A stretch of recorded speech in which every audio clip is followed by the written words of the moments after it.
Welcome to another edition of the Sim Racing Garage. I'm Barry Rowland, and today I have a set of Emery Emond's hydraulic tilt-in-based pedal set for your simulator.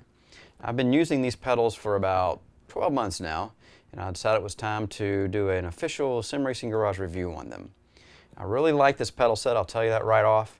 The hydraulic brake system is something that feels very natural and comfortable to me.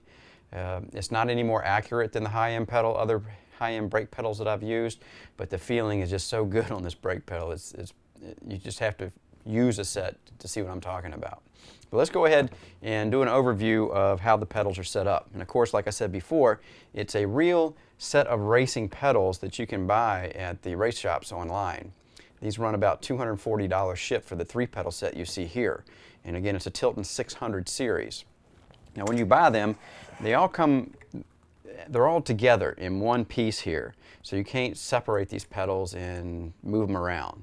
You have to make other adjustments if you need to move them laterally or move them up in front, back and forth. Now, they come mounted to a nice 1/4-inch 6061 aluminum plate that you can see here, and 10 series 80/20 profile, a 1-inch by 2-inch on the front for the heel plate, and 1-inch 2-inch on the front here, and a 1-inch by 1-inch on the back you see here. Now I ordered this set with the heel plate option that Emery offers, and that's why it came with the 1-inch by 2-inch plate on the top here. And what that means is he also includes a plate that mounts up here like this, and then of course you can rest your heels on it.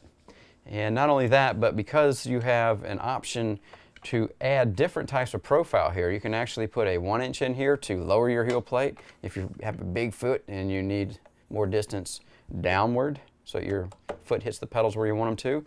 Or if you have a small foot like me, you can actually add a 1 by 3-inch up here, which will actually lift it up 1 inch. So that's how you adjust the heel plate height on this assembly. Very simple and very neat. And one thing I did want to mention is this aluminum plate is 1/8 inch, and I did not use this on mine because it had a little bit of, not that much, but it just had a little bit of flex feel to it when I was using the pedals.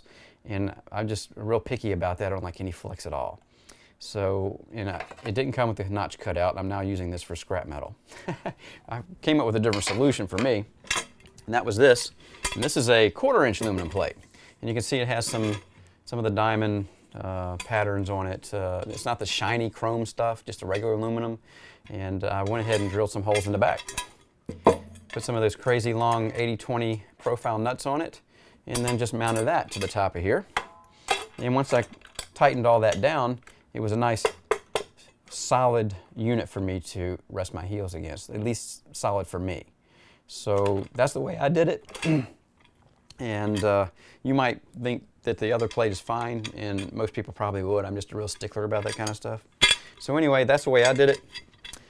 Just to let you know the different options available when you have 80/20. I love 80/20 just because of that, really. Now, you can actually take this off, of course. It's not that big of a deal. I'm just loosen up the 1/4-inch ones on the bottom here. And I've already got the top ones loose, so the whole piece just slides out. And I'm taking this out just to show it to you and to leave it out so when I look at the adjustments on the pedals and we do the overview, you can get a little clearer shot on everything without that in the way. And we'll just snug these back up so they don't run off and leave me anywhere. And by the way, there's 2 of these on the back when you get your set, but they're not the 1-inch, 2-inch, they're just the 1-inch, 1-inch brackets for the back, so you can mount that to your plate or whatever it is you're mounting it to in your simulator. All right. So now what we're going to do is take a little closer look at the pedals themselves and what they look at. And we'll go to the close-up camera for that. You can see the pads here on the pedals, and they come with an anti-slip abrasive tape on each one of these pedal faces. Now I've removed that because I don't need that. It's mainly for running around when you're in the pits or you're in the garages and you jump in the car to go to drive it and you've got some grease or oil on the sole of your feet and you don't want it to slip off your pedals. And even so, a lot of race car drivers will leave it maybe on the brake or the clutch, but take it off the throttle anyway, because being able to smoothly apply throttle pressure, it's nice to have that machine surface against the sole of your shoe, so when you push it, it's smoother. So it's easier to apply that nice steady pressure you need when you're coming out of a turn without being jerky with the throttle pedal. So that's just something of note, that you'll see the new sets will have that abrasive tape on it, which is gone now because I don't need it and didn't use it. So let's look down here. They also, because this is a real racing brake pedal, you'll notice down here there is a balance bar. And this balance bar is to adjust the bias on the brake cylinders. And we don't need to adjust it on ours. It comes adjusted from Emery already. It's set up as a 50-50 split on these so that the fluid doesn't go back and forth between the reservoirs. When you push the brake pedal, it does what it's supposed to do. But remember, we're dealing with a closed loop here, so that's why. And I'll talk a little bit more about that later. Now, there's not much to see over here on the side, except you can see the assembly that he's made as far as the adjustments to link the pedal back here to a pot. And these are nice DI Technologies pots on here, industrial types, that are good for over 1 million cycles. So it's all high quality stuff here. It's like a stainless steel threaded bar here with ball end assembly here that actually I use the same kind of stuff on helicopters when I used to fly those to make connections to all kinds of the servos and things like that. So nice, easy to move around so it doesn't bind up. I really like the setup. So there's no way that's going to bind up when you're using the pedal. There's a nice aluminum arm here that he's actually bought from somewhere, or maybe had machined for it, that links to the pot, which is very nice. And here's the electronic box where all the USB connections are.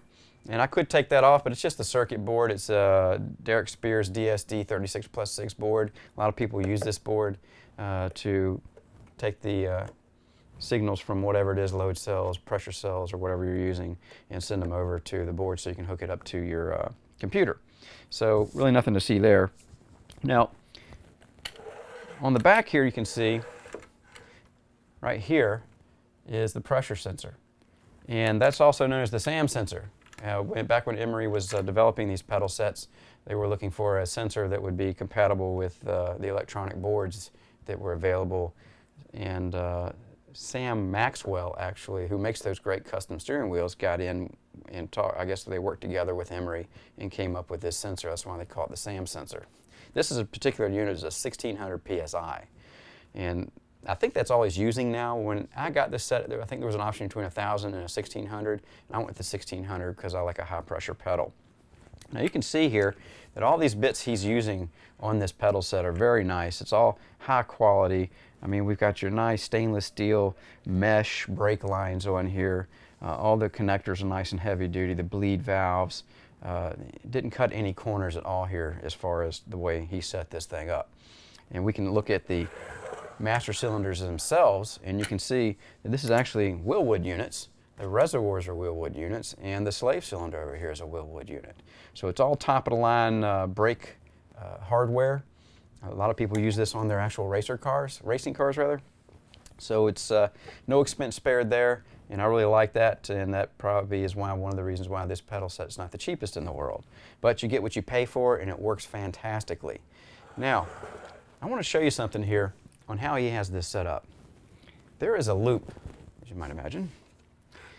You've got two master cylinders, and because we don't have a set of brakes in the front and the rear on our Sims, we just have one brake pedal to push.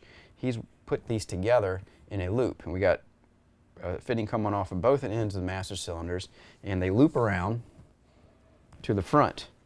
And in the front, trying to get it so you can see it here, there's a T where these two lines come into a T over here. And that's where the T is. And there's a single braided line coming out of that that goes back around. So you can see it all.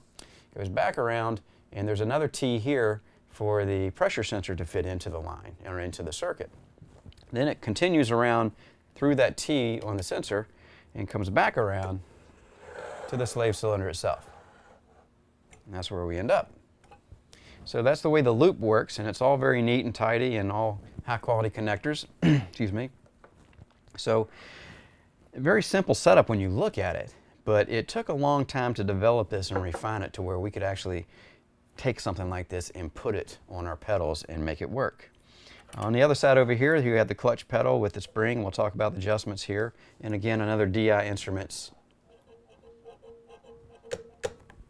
potentiometer. And again, that's a very nice high quality unit with shrink taped everywhere. Everything's tied off nice and neatly, as you can see. You can tell that Emery really cared about what he was doing and took his time and really did a great job with this pedal set as far as assembly. Everything is really tough, high quality, top-notch stuff. I mean, I can't see you ever wearing something like this out. And if you did wear something out like a bushing, it's a tilt and pedal set. So you can find the parts just about at any speed shop to replace it if you needed to. Well, I guess that's it for the overview, just showing you how everything works there. Now we'll get to the actual pedal adjustments and how that works.